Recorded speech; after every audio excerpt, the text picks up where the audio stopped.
A culpa é algo tão destrutivo que tem o poder de jogar você no chão. Como que nós lidamos com a culpa? Bom dia, graça e paz. Privilégio estar com vocês aqui mais uma vez, falando da palavra de Deus. Salmo 31. Vamos lá? Salmo 31, versículo 9 e 10, eu já li para vocês várias vezes. Davi está profundamente triste. Ó Senhor, verso 9. Salmo 31, verso 9. Tem compaixão de mim porque estou angustiado. Meus olhos, minha alma e meu corpo se consomem de tristeza, pois minha vida é consumida pela angústia e meus anos pelos gemidos. Minha força desfalece e meus ossos se consomem em razão da minha culpa. Ele está profundamente triste porque ele está profundamente culpado. Que coisa. Tem um livro chamado A Culpa é do Cérebro? É uma pergunta. Porque hoje, né, tudo é uma questão física. Tristeza é uma questão física. É falta de serotonina ou noradrenalina, como disse o psiquiatra do século passado, Joseph Jacob. Então esse autor cristão fala isso. A culpa é do cérebro mesmo, tudo é culpa do cérebro. E aí ele conta uma história interessante de uma mulher que estava com depressão profunda durante anos. E por que não era uma questão física? Descobriram que ela tinha cometido um aborto. Obviamente as pessoas têm vergonha de falar um negócio desse. Então esse sentimento de culpa fazia com que ela não se sentisse digna de ter uma vida feliz. Ela se sentia como se fosse mau caráter. Poxa, eu acabei com a vida de alguém. Então o mínimo é que eu acabe com a minha também. Como que eu posso... Que tipo de gente é essa que vai viver feliz depois de ter matado alguém? Então a culpa, esse sentimento de culpa a consumia. Ora, isso nos consome. Por sinal, eu vou lançar um curso sobre isso, sobre a culpa é do cérebro. Acho que o título vai ser esse mesmo. Como relacionar a parte física com a parte espiritual? Porque hoje parece que tudo é físico, né? Tristeza, ansiedade, tudo é uma questão física. Você chega num psicólogo e ele fala que você está com ansiedade, que é uma doença. Depressão, uma doença. Vou soltar um vídeo aqui essa semana sobre isso também. Enfim, o comportamento das crianças, tudo é uma questão física, uma questão do cérebro, culpa do corpo. Enfim, vou falar sobre isso, sobre autismo também, vai ser muito legal. Mas enfim, ora, nós temos que lidar com a culpa, e a culpa é um negócio terrível. É um negócio terrível. Primeiro que assim, a culpa não é coisa de gente maligna, depravada. Os depravados não sentem culpa alguma. A consciência deles já morreu. É coisa de crente. A culpa é coisa de crente. É coisa de Davi. É gente que vê o seu pecado que sente culpa. Que tem essa percepção de seus erros. Os depravados não sentem. Lembra, por exemplo, do Lula? Falou que não tem gente mais honesta que ele? Não é? Então, assim... Agora, veja Paulo, um dos homens mais santos que já pisaram neste mundo. Disse no final de sua vida, fiel é a palavra e digna de toda aceitação, que Cristo Jesus veio ao mundo salvar os pecadores, dos quais eu sou o principal. Não era, sou. Então eu vejo na minha casa, né, eu como pai, puxa vida, o sentimento de culpa é absurdo, porque a gente nota quanto que a gente falha quando a gente tem filho, porque os filhos exigem tudo de nós. Eles são terríveis. Como eles são excessivamente egoístas, impacientes, completamente imaturos, eles exigem de nós paciência, maturidade, ou seja, eles expõem quão pecadores nós somos, quão malignos nós somos, e aí então muitas vezes perdemos a paciência. Enfim, eles exigem que não sejamos, nós não podemos ser preguiçosos tendo filho. Eu tenho 4, não tem como. Se você for um vagabundo, as crianças morrem. Não tem jeito.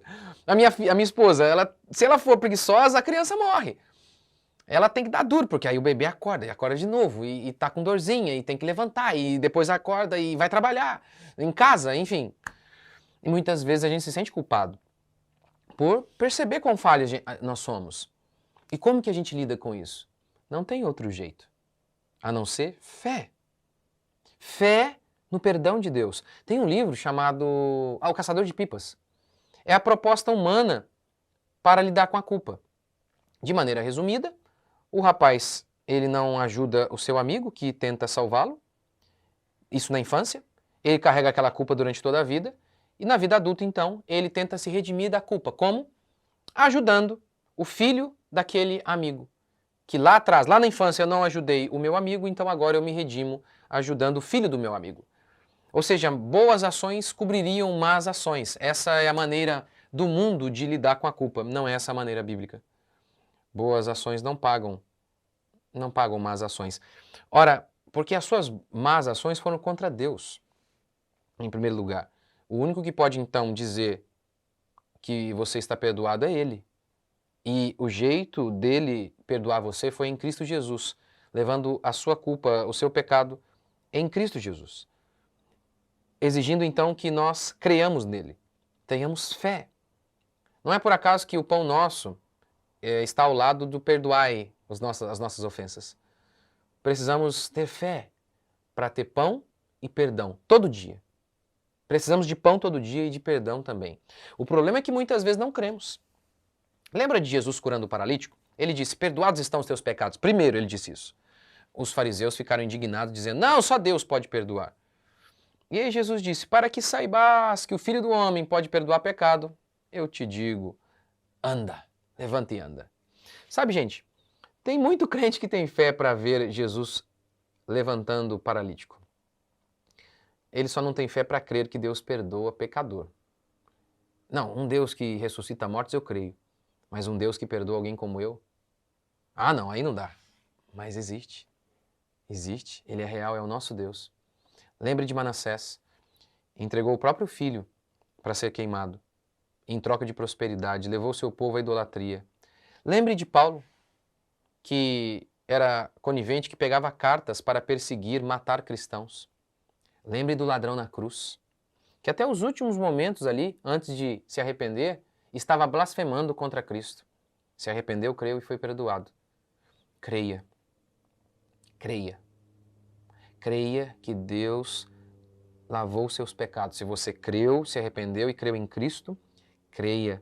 Não existe maldição hereditária para você que creu em Cristo. Todas as suas maldições foram desfeitas na cruz do Calvário. Seus pecados foram perdoados. Você não vai fazer o bem agora para pagar as más ações, não é isso. Você faz o bem porque é o correto. Se você crê, então ore comigo. Senhor Deus e Pai, que o Senhor possa perdoar os pecados daqueles que creram e confessaram a Ti.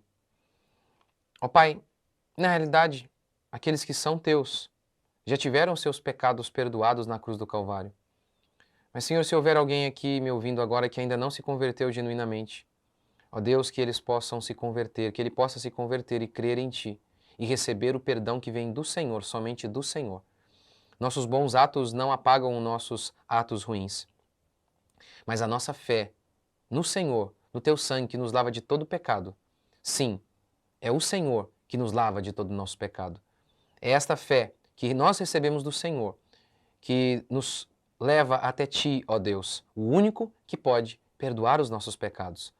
Gera, Pai, essa fé no coração de cada um dos meus irmãos, para que eles possam desfrutar do perdão do Senhor e entender que nós vivemos pela graça, que nenhuma bala nós receberemos pelos nossos méritos, mas tudo nos é dado em Cristo Jesus, o nosso Senhor. Em nome de Jesus.